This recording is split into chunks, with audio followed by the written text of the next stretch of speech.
गल्लीपासून दिल्लीपर्यंतच्या राजकीय नेते मंडळींचे हात बघून भविष्य सांगणारा 67 वर्षांचा कॅप्टन अशोक खरात याचा एक व्हिडिओ सोशल मीडियावरती व्हायरल झाला। स्वतःला ज्योतिषतज्ञ म्हणून घेणारा हा अशोक महिलांसोबत वाईट कृत्य करायचा, ग्लासातून लघवी प्यायला लावायचा, तर कधी डोक्यावरती तांब्या ठेवायला लावून अत्याचार करायचा। पोलिसांनी जेव्हा त्याच्या घरी धाड टाकली तेव्हा पिस्तूल, जिवंत कारतूस, 200 कोटींची संपत्ती आणि 58 लैंगिक शोषणाचे व्हिडिओ मिळाले, ज्यामध्ये काही प्रसिद्ध महिला सेलिब्रिटी असल्याचा संशय आहे। पोलिसांनी अटक केल्यानंतर सोशल मीडियावरती त्याचे बरेच व्हिडिओ फिरतात, ज्यात अजून एक व्यक्ती प्रकर्षाने दिसते, ती म्हणजे राज्य महिला आयोगाच्या अध्यक्षा रुपाली चाकणकर।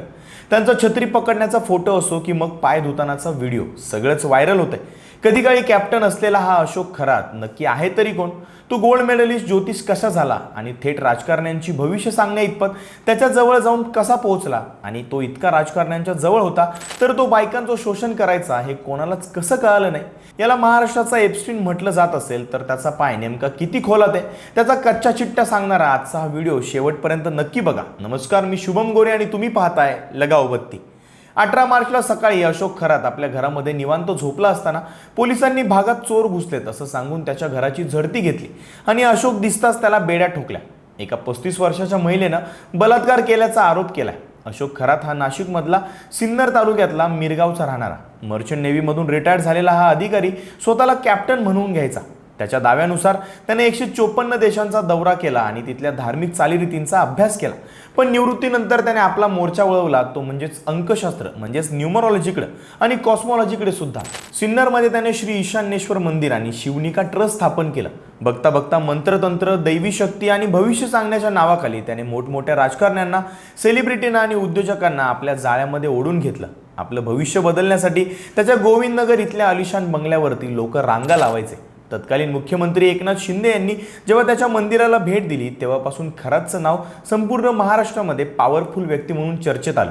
त्यानंतर मग रुपाली चाकणकर असतील, जयंत पाटील असतील, राष्ट्रवादीचे निलेश लंके असतील, माजी मंत्री दीपक केसरकर असतील किंवा शिवसेनेचे मिलिंद नार्वेकर असतील, सगळ्या बड्या नेत्यांना या अशोक खरातने अंकशास्त्राच्या नादाला लावलं।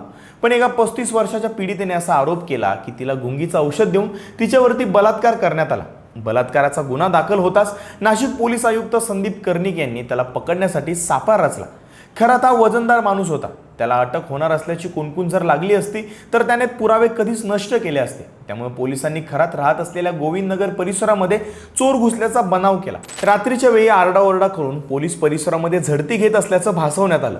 पोलिसांनी पहाटे 3 वाजण्याच्या सुमारास नाशिक क्राईम ब्रँचच्या युनिट 1 ने खरातच्या तृप्तबाला या बंगल्याचा दरवाजा ठोठावला आणि आतमध्ये प्रवेश केला। खरातच्या घरातील लोकांनी दरवाजा उघडताच पोलीस पथक थेट आतमध्ये शिरलं।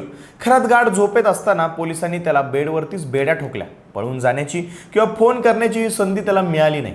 अशोक खरात हा महिलांना तुझ्या पतीचा मृत्यू होईल किंवा तुझं करिअर उद्ध्वस्त होईल अशी भीती घालायचा। त्यानंतर दोष निवारण करण्याच्या नावाखाली त्यांच्यावरती गुंगीचं औषध देऊन बलात्कार करायचा आणि त्यांचे व्हिडिओ बनवून त्यांना ब्लॅकमेल करायचा।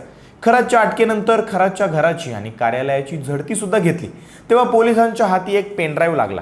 यामध्ये तब्बल 58 अश्लील व्हिडिओ सापडले, ज्यामध्ये अनेक नामवंत महिला, सेलिब्रिटी आणि उच्चभ्रू घरातल्या स्त्रिया असल्याचं सांगितलं जात आहे। हे सगळं असलं तरी या प्रकरणामध्ये सर्वात जास्त चर्चा होती ती राज्य महिला आयोगाच्या अध्यक्षा रुपाली चाकणकर यांची। त्यांचा एक व्हिडिओ व्हायरल झालाय, ज्यात रुपाली चाकणकर या अशोक खरातचे पाय धुताना दिसतात, तर काही व्हिडिओमध्ये त्या खरातला आपली गुरुमाऊली म्हणून संबोधतात। काही फोटोजमध्ये त्या खरातसाठी छत्री धरून उभ्या असताना दिसतात। यावरूनच खरातच्या शिवनिका ट्रस्टवरती चाकणकर या विश्वस्त असल्याचा आरोप विरोधकांनी केलाय। जगामध्ये आणि भारतामध्ये एप्स्टीन फाईल चर्चेमध्ये असताना या सगळ्या प्रकरणाला महाराष्ट्राची एप्स्टीन फाईल असं नाव सुषमा अंधारे यांनी दिलंय आणि चाकणकरांच्या राजीनाम्याची त्यांनी मागणी सुद्धा केली। यावरती रुपाली ठोंबरे यांनी सुद्धा असा आरोप केलाय की 1 वर्षापूर्वी या शिवनिका ट्रस्ट विरोधामध्ये काही स्थानिक पत्रकारांनी आक्षेप घेतला होता, तेव्हा चाकणकरांनी त्यामध्ये एंट्री घेऊन त्या पत्रकारांकडून जबरदस्तीचा माफीनामा मागून घेतला आणि खरातच्या ट्रस्टला पाठिंबा दाखवला होता। जर महिला आयोगाच्या अध्यक्षांनी तेव्हा विरोध दाखवला नसता तर आज 58 व्हिडिओ हे बाहेरच आले नसते। पोलिसांनी चौकशी सुरू केली असता या खरात विरुद्ध 3 गुन्हे दाखल आहेत। पहिला तर 35 वर्ष महिलेवरती बलात्कार आणि लैंगिक शोषणाचा गुन्हा।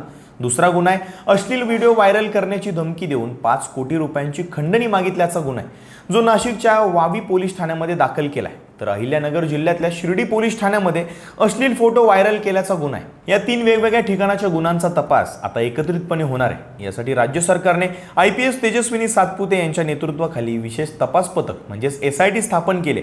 या 58 व्हिडिओमध्ये नक्की कोण कोण आहे, खरातला कोणी कोणी पाठीशी घालतंय, या सर्वांचा छडा आता लागलाच पाहिजे। खरं तर हे अशोक खरात प्रकरण डोळे उघडणार आहे। बरीच लोक आता भविष्य बघायला जातात आणि त्यांना अशी भविष्याची भीती घालून किंवा देवाचा धाक दाखवून शोषण केलं जाते। तर प्लीज अशा भोंदूगिरीला बळी पडू नका। येणाऱ्या पोलीस तपासामध्ये अजून काय काय उघड होणार आहे हे बघणं सर्वांसाठीच महत्त्वाचं असणार आहे। बाकी तुम्ही या सगळ्या प्रकरणाकडे कसे बघता, तुमचं काय मत आहे या प्रकरणावरती कमेंट्समध्ये नक्की सांगा आणि लगावबत्ती YouTube चॅनलला सबस्क्राईब करायला विसरू नका।